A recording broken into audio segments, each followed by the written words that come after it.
Mardi 27 mai, il est l'heure de l'Intelligent Club en direct sur les plateformes de l'Intelligent TV. Meeting de la CAPSI, le défi de la mobilisation, RHDP, agenda et enjeux du deuxième congrès ordinaire.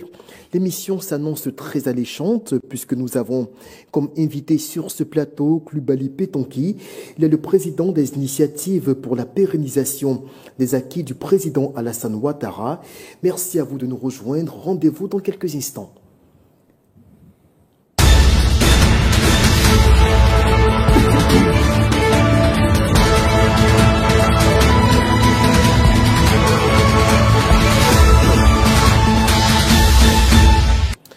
Jour J-4 avant l'organisation à Yopougon du premier giga-meeting de la coalition d'opposition de la CAPSI.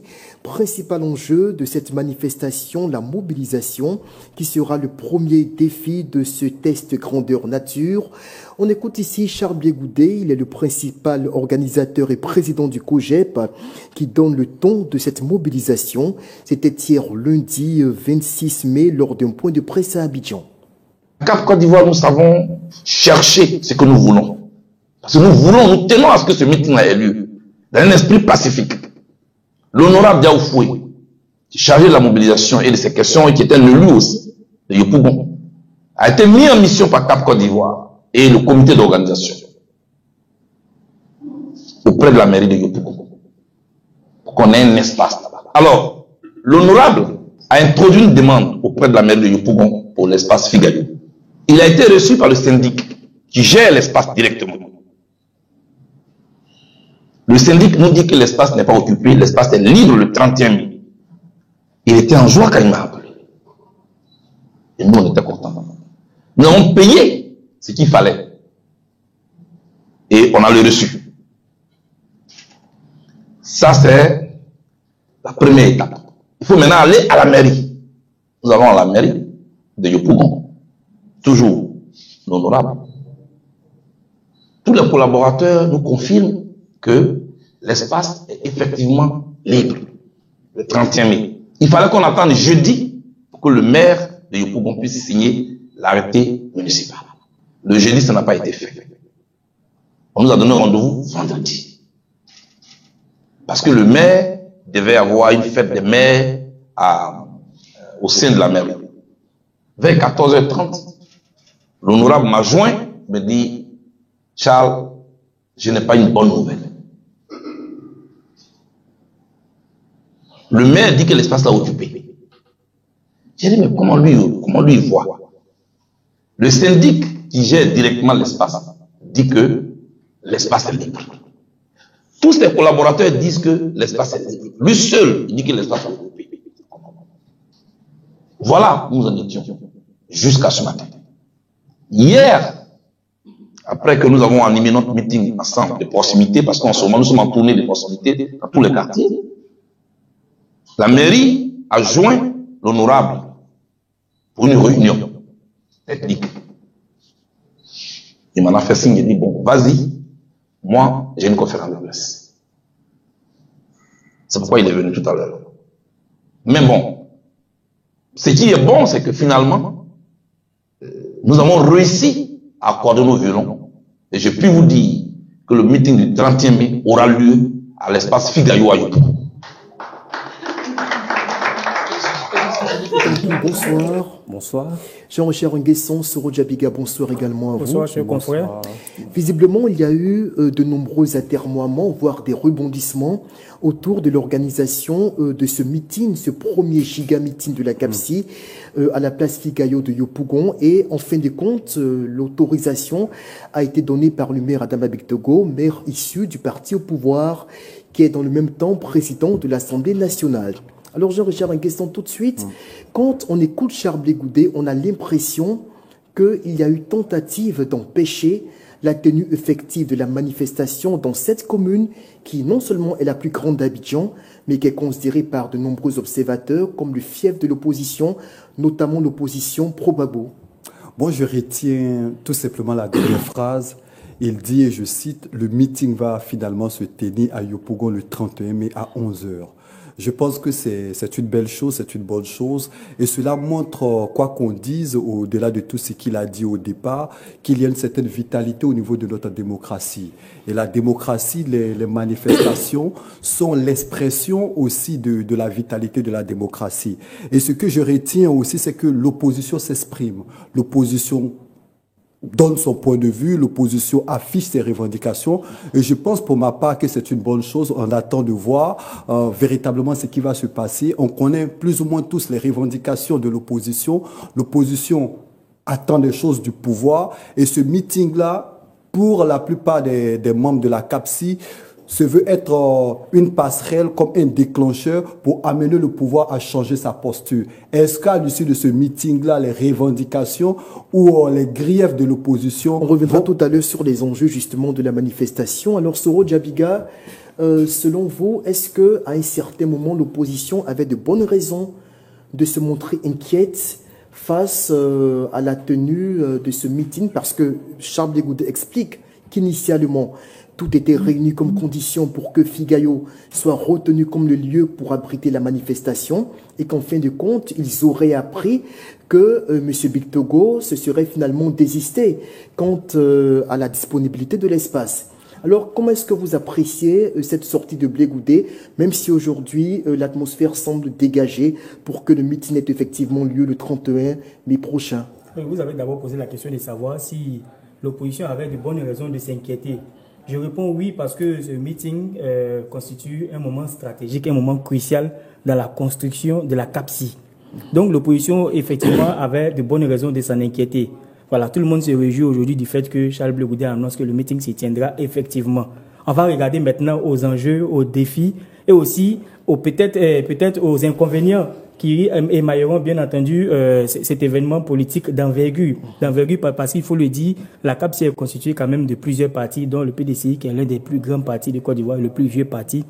Vous savez, la CAPSI se positionne comme une force d'opposition nouvelle et structurée, avec pour ambition de garantir des élections transparentes, libres et apaisées. Donc à travers ce meeting-là, la CAPSI a plusieurs défis à relever et il y a plusieurs enjeux. Ce meeting permettra bien entendu à la CAPSI d'affirmer son positionnement politique, d'affirmer son poids politique, d'affirmer sa capacité à pouvoir... On parlera dans quelques instants des d'affirmer enjeux sa capacité de cette à manifestation. pouvoir mobiliser, je vous l'ai dit. Bon, d'accord. Justement, c'est le deuxième point qu'on va aborder tout à l'heure. Klubali Petonki, je rappelle que vous êtes le président d'un mouvement proche du RHDP, qui est le mouvement des initiatives pour la pérennisation des acquis du président Alassane Ouattara. Ce mouvement a été créé en 2015 ou 2016 2016. En 2016 précisément, d'accord. Et quel est l'objectif de ce mouvement? L'objectif, c'est de promouvoir les acquis du président, du docteur Alassane Dramane Ouattara. Il faut dire que nous, on est nés, on a trouvé la violence au niveau politique. On a grandi sous cette violence. Et Dieu merci, depuis que le docteur Alassane Dramane Ouattara a pris les rênes du pouvoir, on a remarqué un changement qualitatif et quantitatif de toutes les structures du pays. Très bien. Alors, quel commentaire faites-vous des déclarations de Charles Blé Goudé qui nous explique qu'à un certain moment, la CAPSI était inquiète quant à l'impossibilité pour elle de tenir son meeting effectivement comme prévu à la place Figayo? Non, je souris tout simplement parce que je vois que l'opposition, Blé Goudé devait faire l'apprentissage de l'opposition. Sinon, pour moi, la première phrase de Blé Goudé devait être « Merci le maire Adama Bictogo ». Parce qu'au finish, il a pu donner l'espace tant convoité. Parce qu'il y a beaucoup de manifestations qui étaient prévues dans le même endroit. Selon le syndic, selon les structures qui gèrent directement l'espace, mais le syndic n'est pas le propriétaire. Non, le syndic n'est pas le propriétaire de la commune. Le premier magistrat. D'après ce qu'il dit, c'est que même au niveau des services de la municipalité, rien n'était prévu à la date du 31 mai. Non, c'est pourquoi je dis qu'il doit apprendre l'opposition, ce qui se passe dans l'opposition. Parce qu'il a grandi avec les rênes du pouvoir, il ne sait pas ce qui se passe dans l'opposition. Nous qui avons fait plusieurs années dans l'opposition, on sait de quoi il s'agit et de quoi, comment faire pour obtenir un espace. On ne va pas s'en réjouir, on va pas se réjouir du fait que le pouvoir en place tente d'empêcher un meeting de l'opposition. Non, le pouvoir n'a pas préféré. Ça va pas également préférer saluer la dernière phrase. Oui. On retient tout simplement que quoi qu'il ait dit, le meeting va se tenir le 31 mai. Et moi, on voudrait justement rebondir sur les enjeux de cette manifestation. Quels sont pour vous, Jean-Richard, les enjeux que recouvre ce meeting? On le disait, c'est le premier test grandeur nature pour voir la capacité de mobilisation de l'opposition ivoirienne. Le PDC, c'est vrai, a réussi un grand coup il y a cela quelques semaines dans la commune de Port-Boué. Des milliers de personnes, voire des dizaines de milliers y étaient. Mais la CAPSI, en tant que coalition d'opposition, qu'est-ce qu'elle vaut? Est-ce que finalement, cet enjeu-là pourra être, ou bien ce défi pourrait être relevé? Moi, je me dis que on sait plus ou moins tout ce que représente la commune de Yopougon dans les années antérieures pour le FPI de Laurent Gbagbo. On sait qu'il y a eu beaucoup de mutations au niveau politique. Aujourd'hui, c'est le RHDP qui gouverne la commune, parlant de la mairie. Est-ce que le véritable problème, c'est le défi de la mobilisation? Parce qu'aujourd'hui, les revendications de l'opposition sont connues. Ils l'ont exprimé à maintes reprises. Aujourd'hui, ce qu'on attend de voir, quelles sont les personnes qui vont venir écouter cette opposition? Est-ce qu'il y aura véritablement une mobilisation? Le premier gros défi qui attend l'opposition, moi je pense, pour ma part, c'est le défi de la mobilisation. Soro Djabiga, outre la question de la mobilisation, vous aviez un autre angle d'appréciation. Vous évoquez plutôt les enjeux politiques. Oui, il y a les enjeux politiques, il y a la mobilisation politique électorale. La CAPSI doit réussir le challenge de mobiliser au-delà des partis des membres fondateurs. La CAPSI doit aller chercher parmi les militants qui se sentent désabusés, les militants aujourd'hui qui ont la frayeur, qui ont la peur des crises post-électorales et des crises pré-électorales. Il y a aussi les enjeux internes. La coalition, c'est-à-dire la CAPSI, est constituée de plusieurs figures politiques issus de diverses formations politiques, issus de diverses idéologies, issus même de formations politiques historiquement opposées. Le PDCI, l'AIRD, le COGEP, le MGC, tout ça n'étaient pas des partis forcément unis hier. Donc il y a toutes ces figures au sein du parti qui doivent se mettre ensemble désormais et unir tous leurs militants, laisser derrière eux les antécédents et aller vers un idéal, aller vers un objectif commun qui est l'élection de leur candidat. On sait tous que la CAPSI a été fondée sous la direction du président Tidjane Thiam, aujourd'hui qui est en difficulté avec la justice ivoirienne, qui peine à avoir son certificat de nationalité. On ne sait pas demain qui sera le futur candidat de la CAPSI. Il y a encore cet enjeu-là et la CAPSI... Si éventuellement la question de la candidature unique était abordée. Voilà, et il y a plusieurs enjeux encore, mais j'aimerais revenir sur un élément. Il y a le discours que la CAPSI doit pouvoir tenir, un discours apaisant, un discours qui pourra séduire, comme je l'ai dit tout à l'heure, les militants aujourd'hui qui ont la phobie, qui sont traumatisés par les problèmes de crise post-électorale. Il y a tous ces enjeux-là et il y a cette catégorie des militants qui existent aujourd'hui aux alentours de toutes les formations politiques qui existent en Côte d'Ivoire. Klubali Pétonké, il y a au sein de la CAPSI de grands noms, des figures emblématiques de la politique ivoirienne. On a parlé tout à l'heure de Tidjane Thiam, président du PDC-RDA, qui est incontestablement l'un des leaders politiques les plus adoubés sur le microcosme local ivoirien. On a également Simone Gbagbo, qui est une figure importante. On a Charles Blé Goudé, qui est reconnu comme étant le mobilisateur en chef ici en Côte d'Ivoire. D'ailleurs, je pense qu'il le disait lors d'un meeting récemment à Yopougon, que jusqu'à présent, personne en Côte d'Ivoire n'aurait réussi à battre son record en termes de mobilisation des foules. Alors, est-ce que, en tant que membre du RHDP, quand vous observez, est-ce que vous craignez que finalement l'opposition réussisse son pari en mobilisant des centaines, au moins des dizaines de milliers de personnes, non pas de 70 000 personnes qui sont attendues sur place? Comment est-ce que pour vous, cet enjeu-là, ce défi-là peut être relevé par la CAPSI? Bon, moi je pense que totalement c'est je ne vois pas les choses de la même manière que vous, tout simplement parce que les noms que vous venez de citer vivent dans les réminiscences. Blé Goudé a fait son temps, Simone Gbagbo a fait son temps, Thiam vient de nous montrer ses limites. Nous tous, on était dans l'espoir pour voir les premiers pas de Thiam. Pas vous, quand même, au RHDP.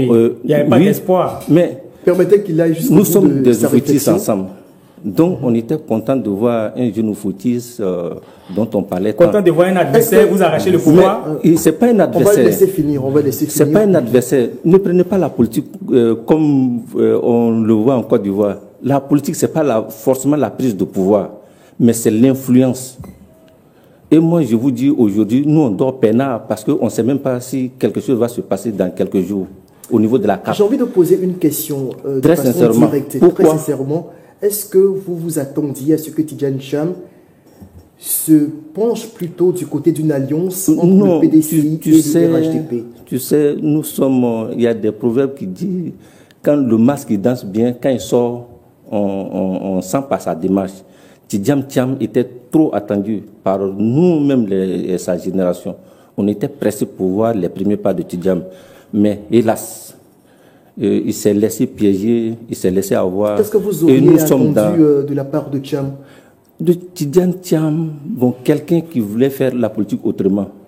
Mais beaucoup de masse. C'est-à-dire qu'il se rapproche du parti au pouvoir? Non, pas du parti au pouvoir. S'il s'approchait du parti au pouvoir, il gagnerait mieux. Parce qu'aujourd'hui, le RHDP est une force structurée. Et c'est pourquoi je vous dis, sachons quelle est la portée des partis politiques. Un parti politique, ce n'est pas forcément la prise de pouvoir, mais c'est influencer les décisions de son pays. Mais Thiam peut faire quoi? Les marches organisées autour de lui ont apporté quoi? Pourquoi il ne vient pas? Non, mais pourquoi il ne vient pas dans son pays? Pourquoi il ne vient pas dans son pays? Il est toujours en attente de son certificat de nationalité. Non, mais son certificat de nationalité, il devait prévoir. Moi, ça m'étonne. Il en a fait la demande, ça fait ça m'étonne un intellectuel, un bon cadre, un politicien de son rang qui avait des ambitions. Il n'a pas su anticiper. Bon, qu'est-ce que c'est? L'intelligence a plusieurs. Non, l'intelligence a plusieurs niveaux. Je vais vous dire, le premier niveau de l'intelligence, c'est l'anticipation. Très bien. Mais pourquoi quelqu'un de la carrure de Tidjane Thiam n'a pas pu anticiper sur ses ambitions? Vraiment, nous tous, même on est à RHDP, on était satisfaits de voir quand même, pour l'avenir du pays, de voir un brillant technocrate diriger le pays, mais hélas. Très bien, Jean-Richard. Il y a de la justesse dans ses propos. Pour répondre assez rapidement. C'est vrai que le sujet de ce soir n'est pas forcément le président Thiam, mais l'une des revendications de l'opposition reste le fait que Tidjane Thiam ne soit pas sur la liste électorale ou encore certaines autres personnalités de l'opposition. Mais je pense que à y regarder de près pour parler du PDCI, il y a eu un manque de stratégie, un manque d'anticipation. Quand on sait qu'il y a eu une révision de la liste électorale il y a quelques mois, on aurait pu se départir de cette allégeance à sa nationalité.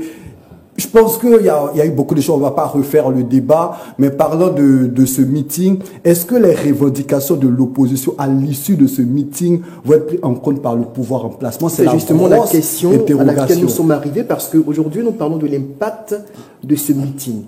Si éventuellement l'opposition réussit son pari de mobiliser comme elle le souhaite des dizaines de milliers de personnes au moins, est-ce que cela peut avoir un impact sur le cours des événements? Nous l'espérons. Vous savez, aujourd'hui, quoi qu'on dise, l'opposition estime que la CEI ne rassure pas. L'opposition estime que la CEI ne prête pas une oreille attentive à ses revendications, le pouvoir également. Vous savez, aujourd'hui, les positions se braquent. Aujourd'hui, on ne se parle pratiquement plus à quelques mois des élections. Il faut que de part et d'autre, moi, je parle très souvent de responsabilité. À 5 mois des élections, qu'est-ce qu'il est possible de faire? Est-ce qu'à 5 mois des élections, il est possible de reprendre tout le processus électoral? Parce qu'à un certain moment, il faut qu'on se pose aussi les bonnes questions. Vous n'avez pas nous réservé cette rengaine ce soir. Est-ce qu'à 5 mois, est-ce qu'à 5 mois, vous convenez avec, est-ce qu'à 5 mois des élections, on peut refaire tout le processus électoral? Après, c'est la question qu'il faut se poser. Nous sommes dans le 5e mois. Nous sommes dans le 5e mois. Je ne vais pas le laisser terminer. Nous sommes dans le 5e mois de l'année 2025. Et au bout de 5 mois, vous cautionnez la forfaiture de la CEI qui n'a pas encore consenti d'organiser l'organisation de la RLE. Mais la CEI, à ce niveau-là, je ne suis pas le défenseur de la CEI, mais elle se prononce à ce niveau. En estimant que la RLE va se faire après les élections. Donc vous voulez marquer des buts après le match. Je ne suis pas le défenseur de la CEI, mais la CEI a donné son point de vue sur la question. Je me tourne vers vous pour vous demander ceci de façon concrète.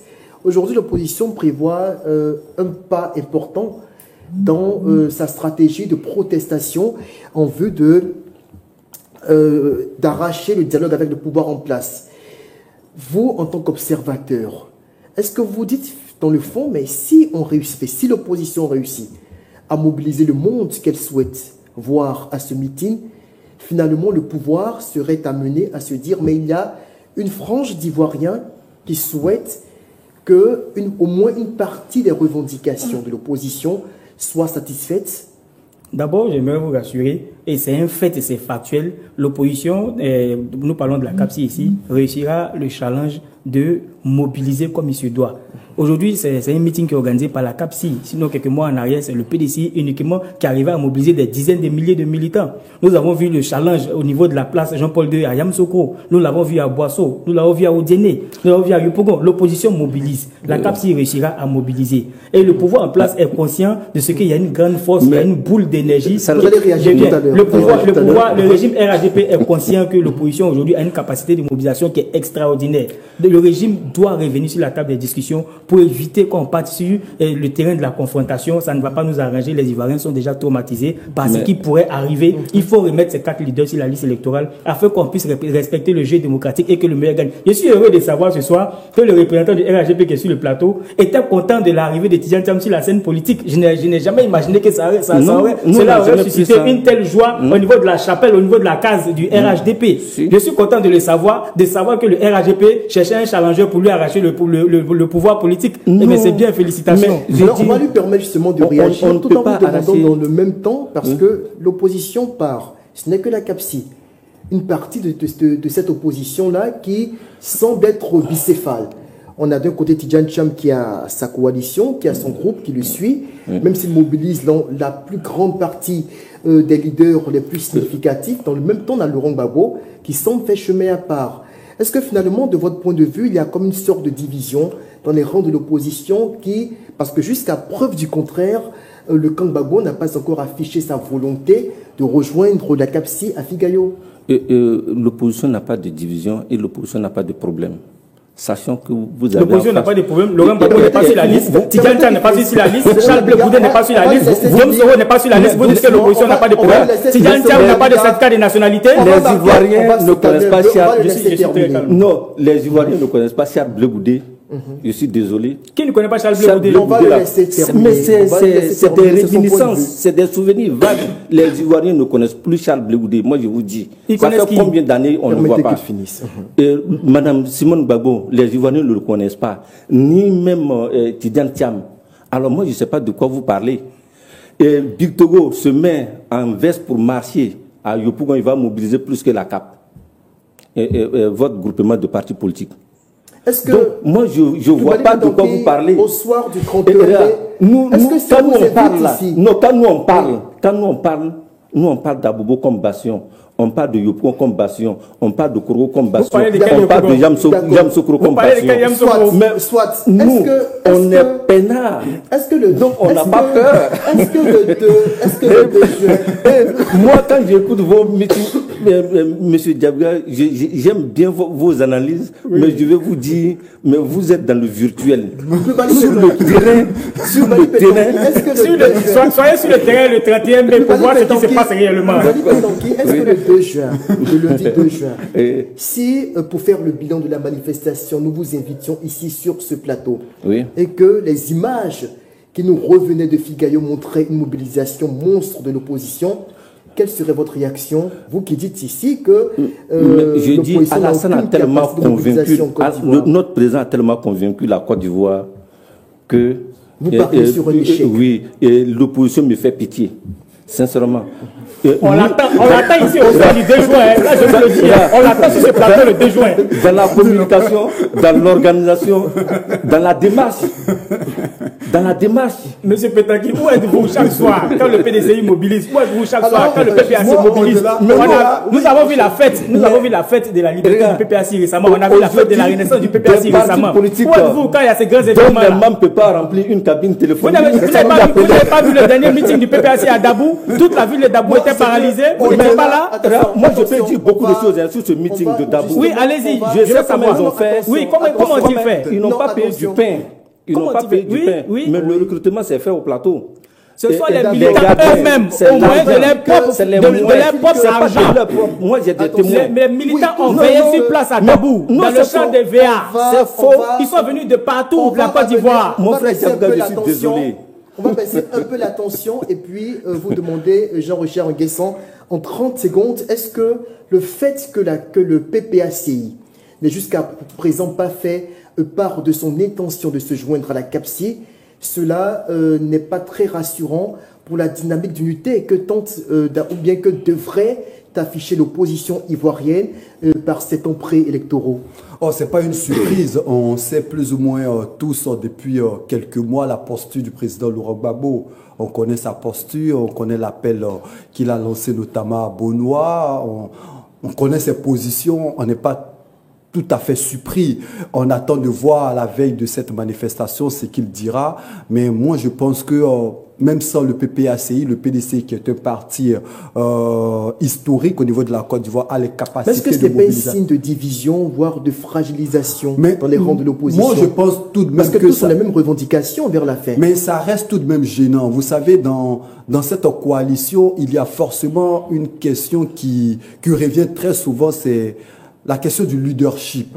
Vous savez, le président Tidjane Thiam a affirmé son leadership au niveau de la CAPSI. Le président Laurent Gbagbo, on connaît tous son parcours politique, son histoire politique. Jusqu'à présent, aucun leader significatif n'a accepté de le suivre. Malheureusement, et à ce niveau-là, pour ma part, de mon analyse, venir dans la CAPSI serait se mettre sous peut-être le leadership de président Tidjane Thiam, alors qu'il regarde son parcours, l'ancien chef d'État qu'il est, il estime que c'est les autres partis politiques qui devraient s'aligner à sa suite. Soro Djabiga, votre regard sur ce qui apparaît comme une sorte de dissension entre la CAPSI de Tidjane Thiam et le PPACI de Laurent Gbagbo qui reste pour le moment esselé malgré l'appel de Benoît lancé par l'ancien chef de l'État. Vous savez, c'est une situation qui est inhérente à toutes les périodes préélectorales. Au niveau de l'opposition, chacun essaie de mesurer son poids, chacun essaie de peser de son poids pour pouvoir influencer l'autre. Et il y a ce problème de leadership aujourd'hui qui oppose le PPACI, qui est dirigé par Laurent Gbagbo, et le PDCI, qui est dirigé par Tidjane Thiam. Au niveau du PPACI, on estime que Tidjane Thiam a été absent pendant 23 ans, il ne connaît pas la Côte d'Ivoire.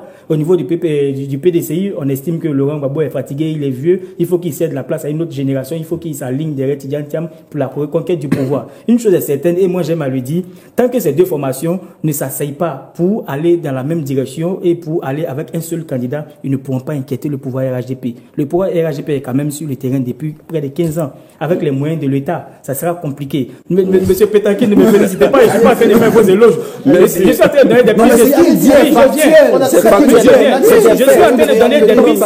Je suis en train de donner des pistes de solutions à l'opposition pour pouvoir arracher le pouvoir au RHDP. Surtout que le PPACI est resté absent sur la scène politique pendant quelques années. Non, le PPACI n'était pas absent. Il y a eu un boycott. Le PPACI n'était pas absent. Le PPACI était sur le terrain. Les mêmes acteurs étaient sur le terrain. Ce sont les appellations qui changent. On a eu le DS. Avant ça, il y avait le FPI.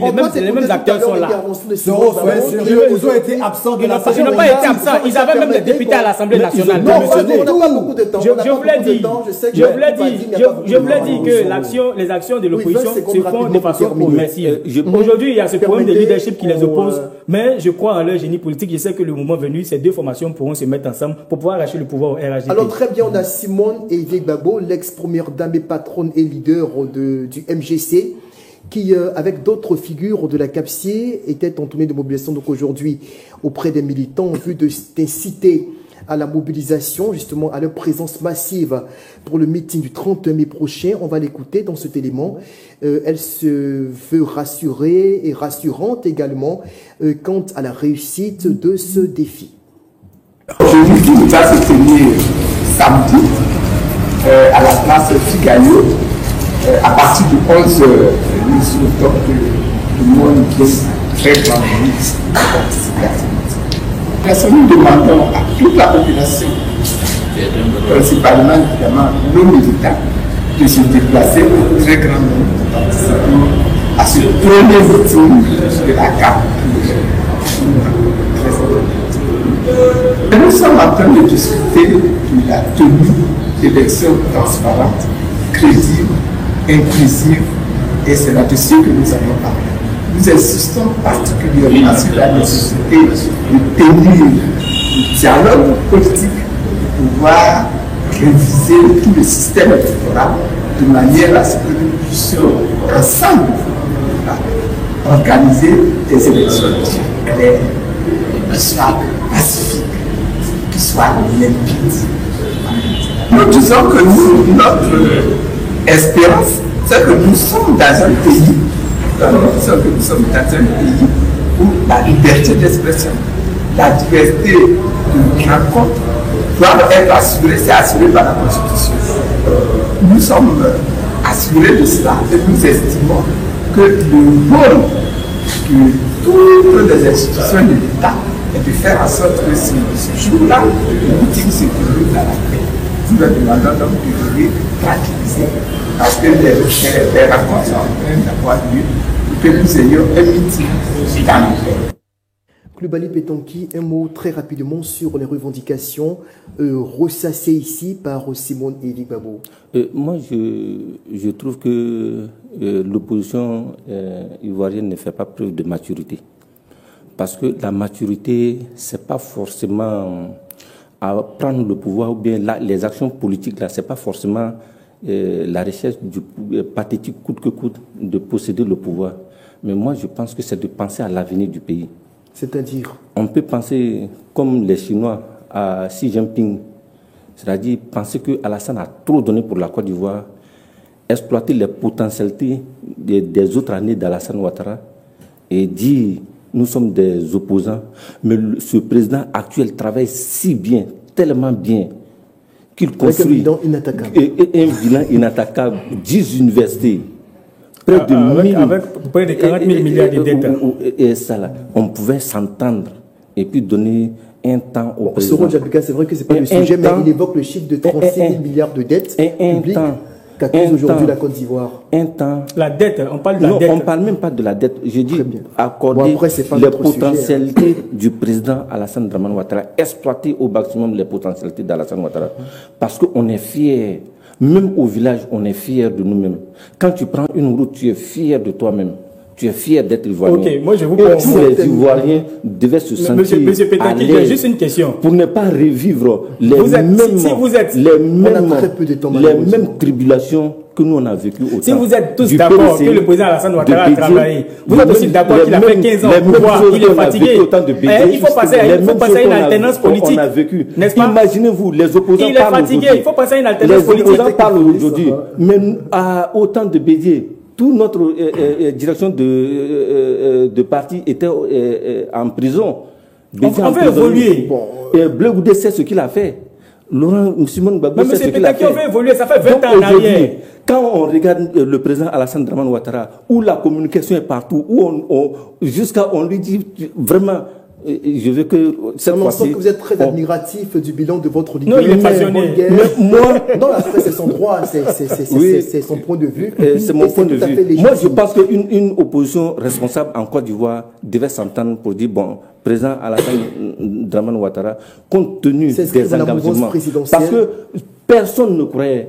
Quand moi j'arrive à Doropo, les gens de Doropo me disent, eux ne savent pas qu'il y a machine à Abidjan. J'arrive à Korogo, les gens de Korogo pensent que plus une machine. Quand tu arrives à Bangourou, c'est la même chose. Tu arrives à Boissou, c'est la même chose. Toute la Côte d'Ivoire est en chantier. On va vous installer maintenant dans votre jardin, puisque on aborde un sujet qui est relatif au deuxième congrès ordinaire de votre parti.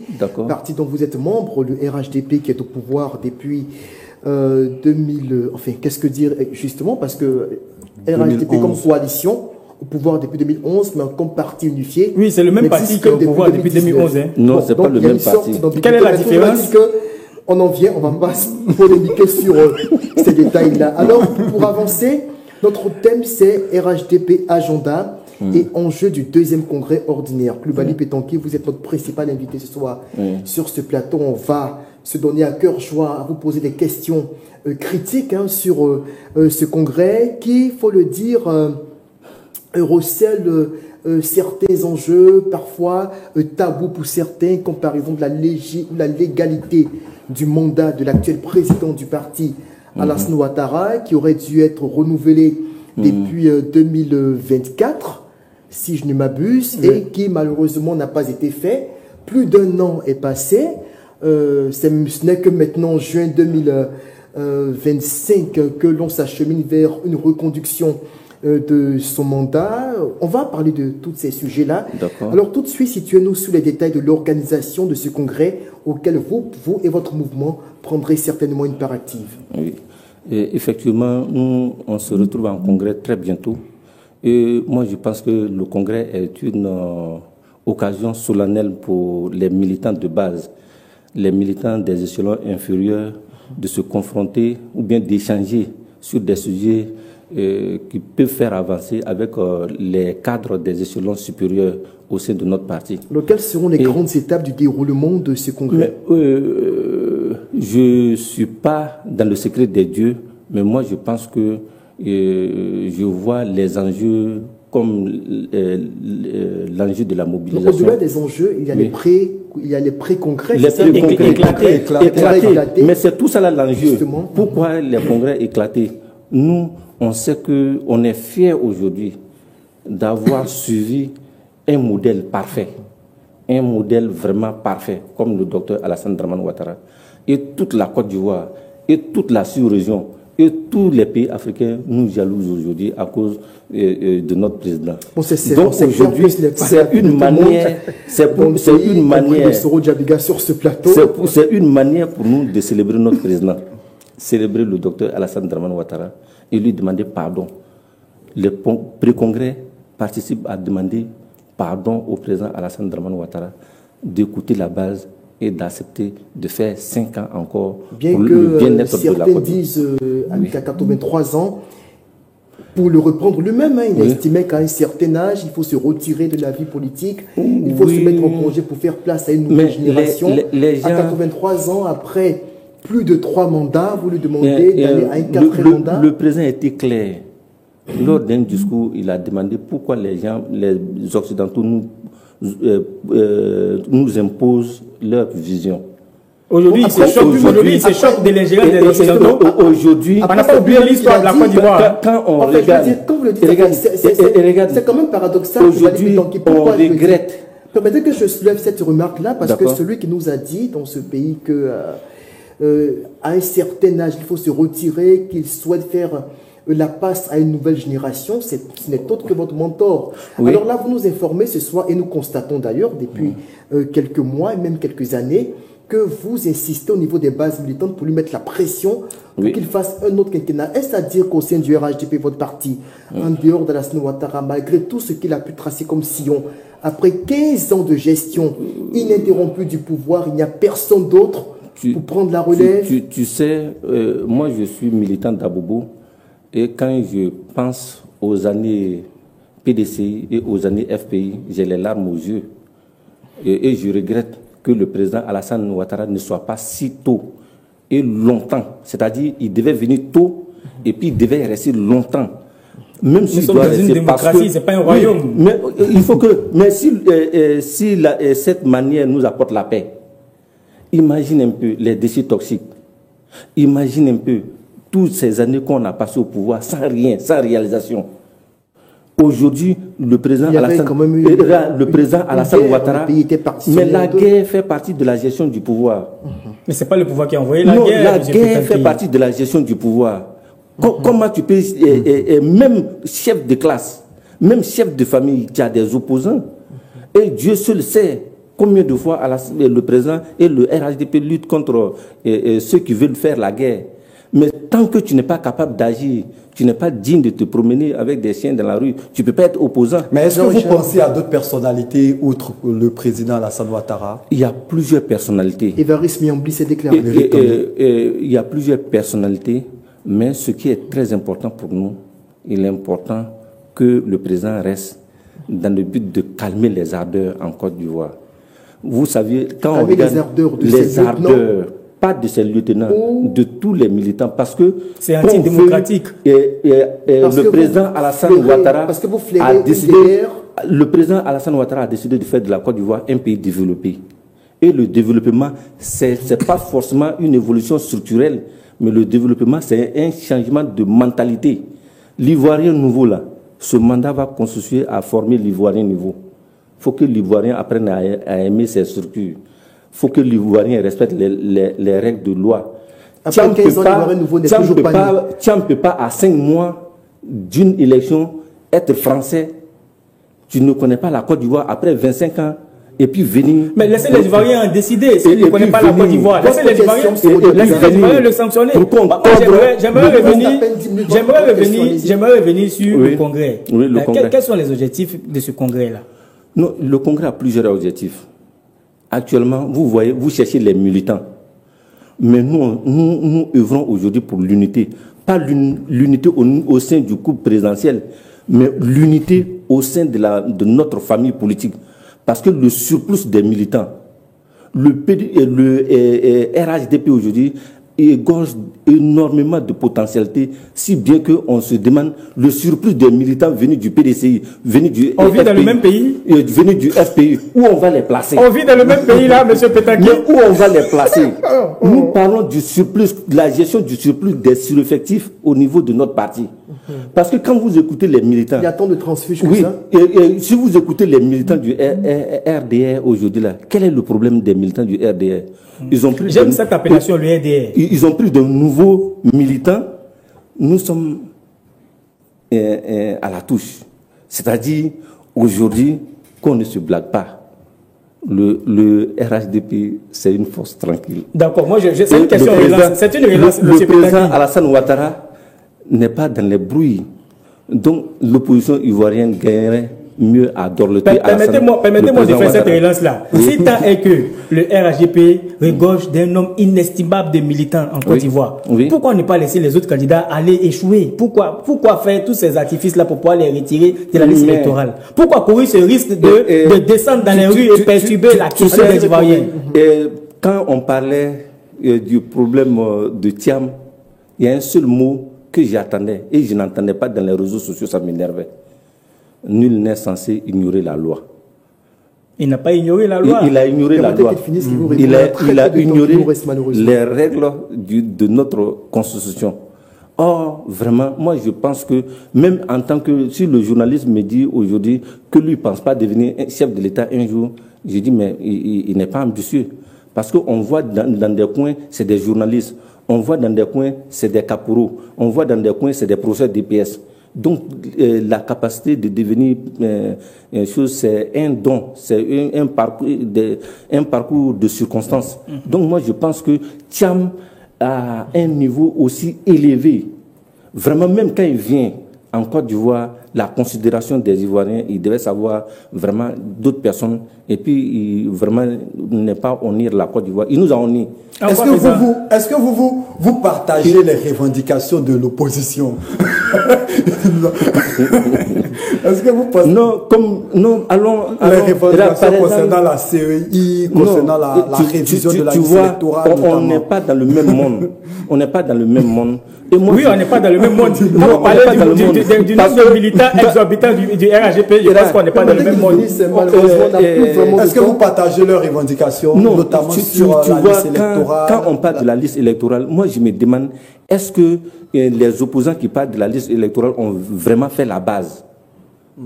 Parce que dans un bureau de vote là, il y a l'administration qui est là. Et dans le bureau de vote, il y a les délégués des différents partis politiques qui comptent et qui donnent un résultat, qui signent. Et c'est ces résultats qu'on combine qui donnent le résultat. C'est-à-dire, même si un parti politique n'est pas dans la commission électorale, bien dans la commission centrale, s'il est à la base, il travaille bien à la base. Et vous voyez, nous on a remporté les élections en 1995.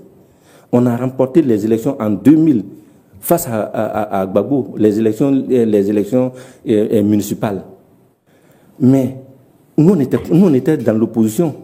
Mais parce que le RDR est un parti sérieux, structuré, et on ne néglige rien. Mais on ne peut pas être habitué par des...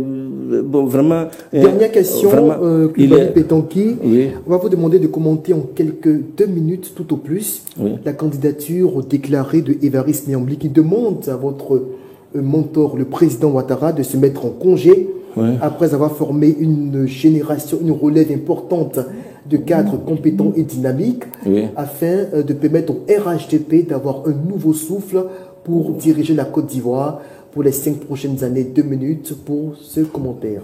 Bon, je ne le connais pas très bien, mais je vous dis, j'ai fait toute mon enfance dans le RHDP, dans le RDR. Dans le RDR, mais je ne l'ai jamais vu. Et moi, je pense que si il est arrivé à ce niveau, non, je ne l'ai jamais vu, s'il est arrivé à ce niveau, il doit savoir que c'est une construction. Et aujourd'hui, il devait même poser des actes au sein du RHDP qui prouvent qu'il est capable, ses capacités. Il mobilise dans sa région le Guémon. Il a été quand même président du conseil régional. Au nom de quel parti?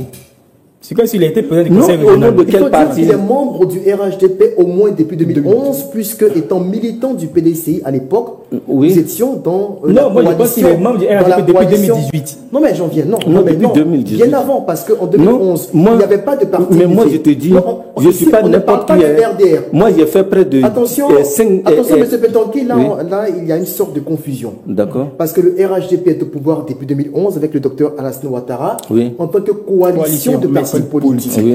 Alors tous ceux qui étaient membres du PDCI, dont Évariste Méambli, étaient systématiquement membres du RHDP.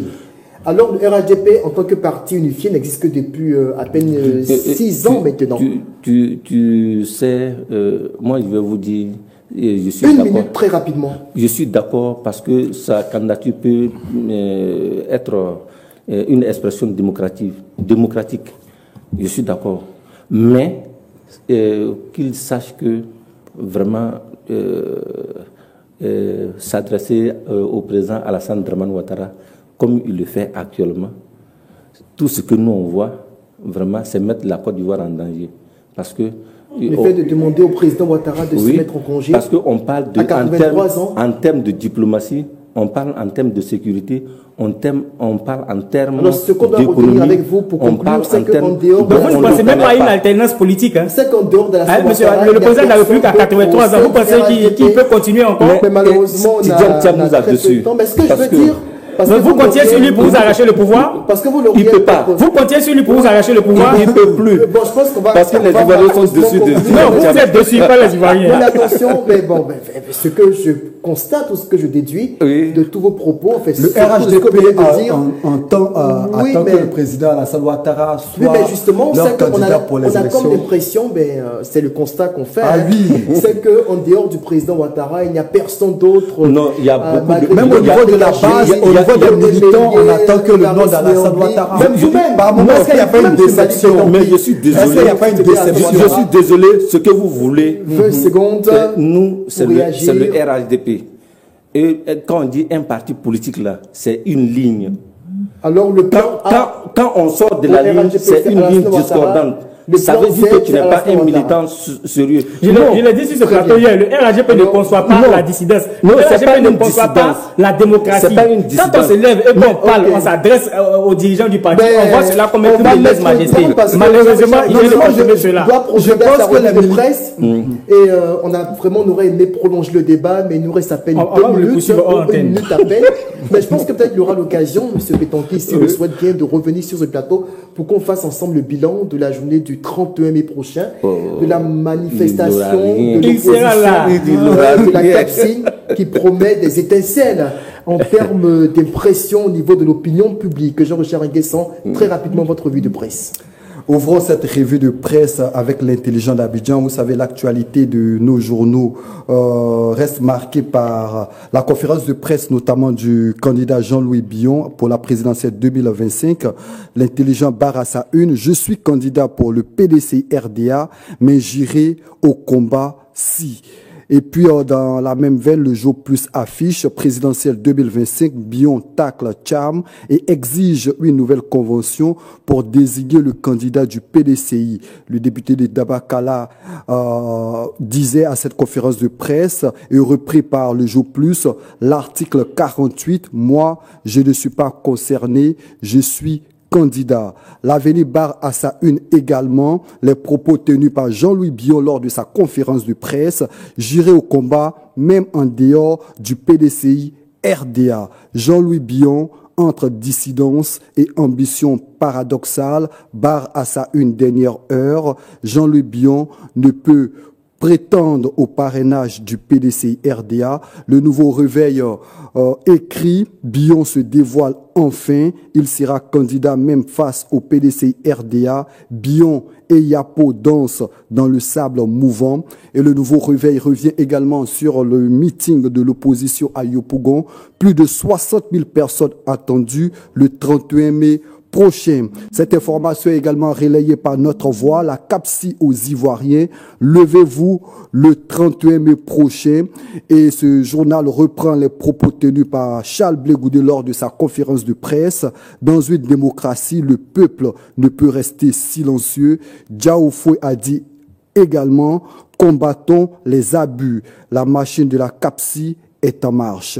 Et puis le patriote proche du RHDP revient sur les échos du pré-congrès éclaté du parti au pouvoir, l'appel du cœur et du devoir à un grand patriote. Et puis coopération politique, le RHDP à l'école de l'ANC, le vieux parti du côté de l'Afrique du Sud. Et puis terminons avec Fraternité Martin qui revient sur l'actualité au niveau de la BAD, ce que la BAD a réalisé en 10 années. Et le journal reprenant les propos d'Adesina affiche « Je laisse une institution financière forte et résiliente ». Fin de cette émission, merci à tous de nous avoir suivis. Je rappelle que nous avions comme invité spécial Kloubali Petonki.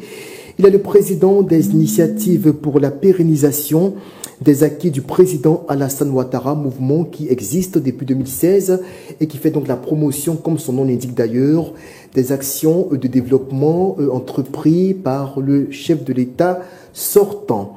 On va se dire au revoir et on se retrouve demain pour un autre numéro de l'Intelligent Club. D'ici à là, portez-vous bien.